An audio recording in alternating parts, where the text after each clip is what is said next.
Hello, Mark Hunter, Union Gospel Mission. Welcome again to our weekly update.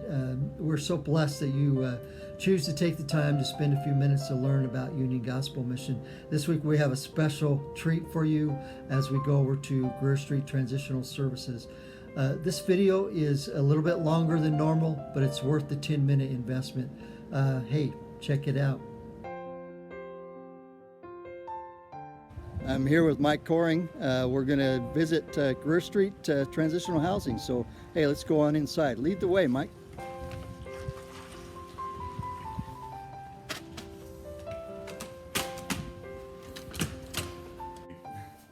I'll let you know. So I'm here with Michael Coring, and we're at Grear Street Transitional House. Michael's the coordinator, director here at this facility, keeps things going in terms of the facility, but more importantly, helps keep the men moving in the right direction. So welcome, Michael. Appreciate you being with us today. Glad to be here. So tell us a little bit about your personal journey. How did you get to where you're at today in this position? Well, I too went to the Union Gospel Mission for help. I was strung out on drugs and had nowhere to go, so I went to the Union Gospel Mission, and they put me in the NLF program. And towards the end, when I was getting ready to graduate, they offered me a job at the front desk, so I took it. And I'm a carpenter by trade, and so I didn't know nothing about all this other stuff. And so I took the job, and from there I went to maintenance, and from maintenance I came here, and it's got to be God's will, because I wasn't cut out for this stuff. So what aspects of ministry happen here at Grear Street? So we're able to be a reference for 2 years to people that are out looking for apartments and houses. I try to keep guys on the same path they were in when they're in the program. Maintain contact with mentors, maintain contact with church. We have Bible study once a week here. We try to stay connected with God and to be a community, learn to live in a community.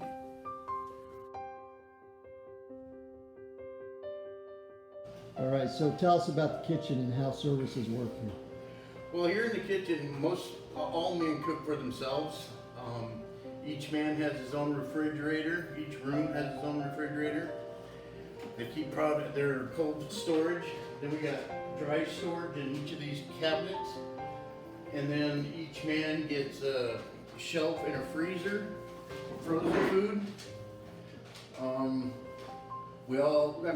Here at the house we have some dishes, but most of the men, I tell them to get their own dishes, because if you're using your dishes, you'll clean your dishes.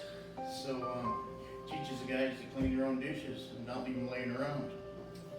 Starting off in the morning, what we have is a chore list up on the board over here. So most guys, they'll do a chore. Each man has a chore every day, and the chores change throughout the week. So most mornings, what I see is guys looking at the chore list, see what their job is, do their chore, get ready for work, come by my office usually, and we chat for a couple minutes, then they go to work.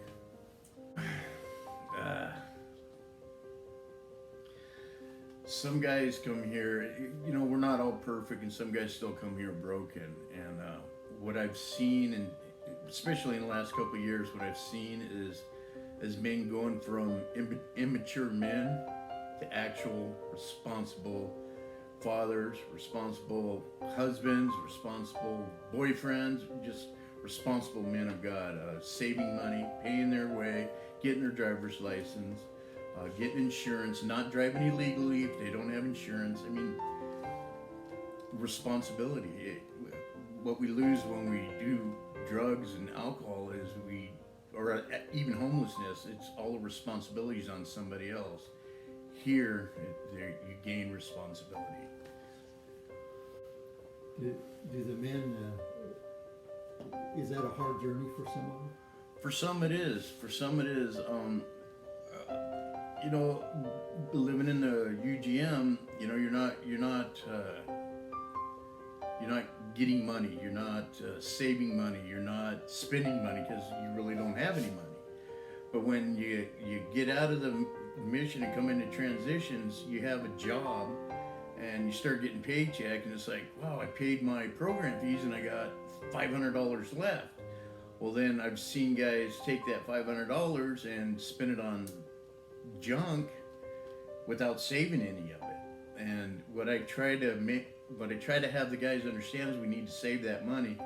But I know the feeling because I did the same thing. My first paycheck when I got out of the UGM was I wanted a TV and I wanted a remote control and I wanted an air conditioner. I wanted 2 fans, and I see that, and I try to rein the guys in and say, look, you got 2 years here, so let's put $100 a paycheck away, or $25, and then once they start getting money put away, it's certain. If it's $20 for two months, every paycheck for 2 months, the next 2 months it might be 40 or 50, 60, 100.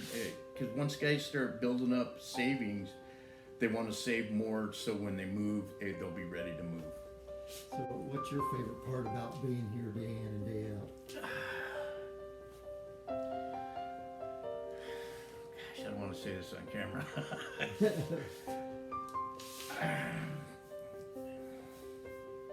Just loving the guys. I didn't come to the UGM loving people.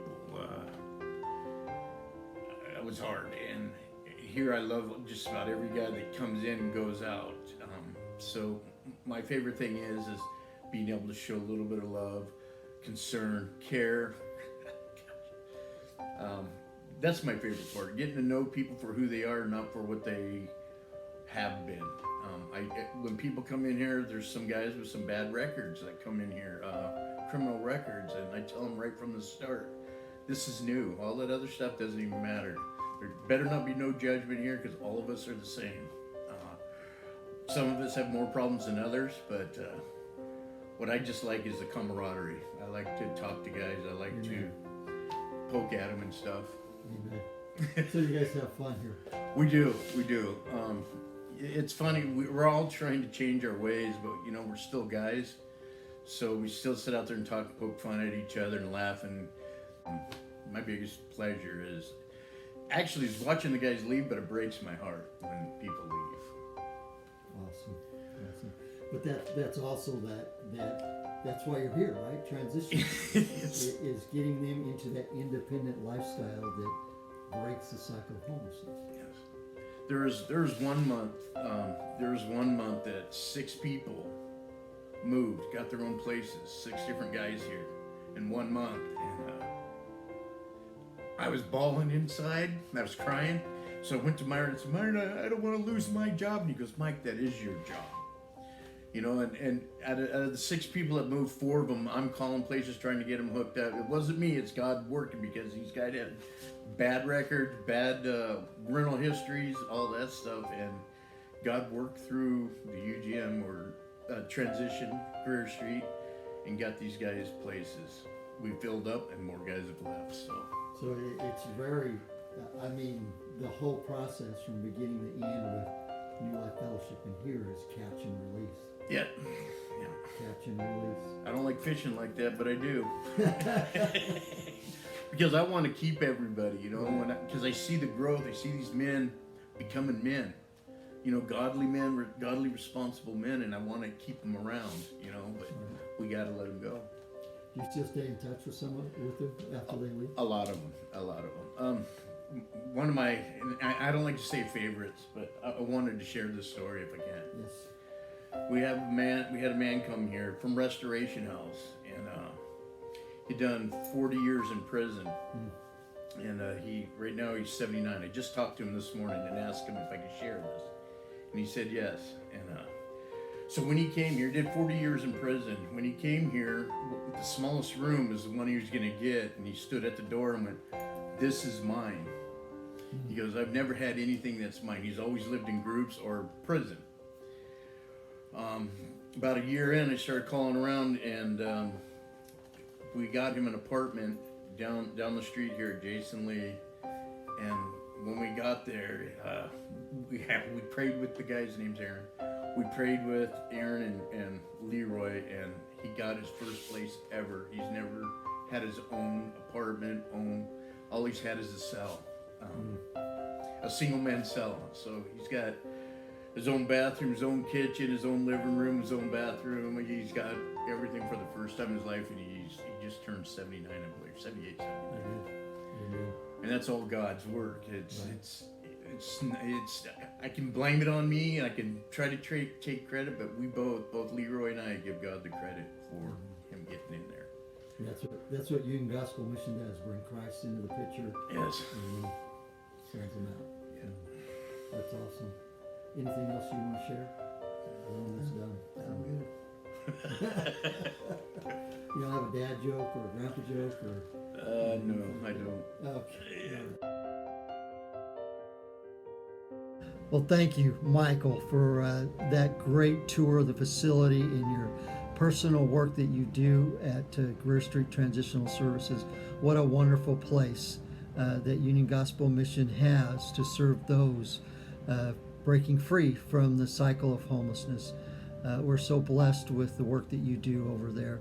If you're interested in more information about Grear Street, go to ugmsalem.org/donate to support us with your financial gift.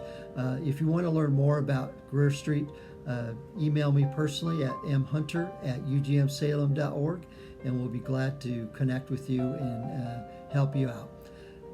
We thank you from the bottom of our hearts for you joining us each week, and we hope you have a great weekend. Until next week, God bless.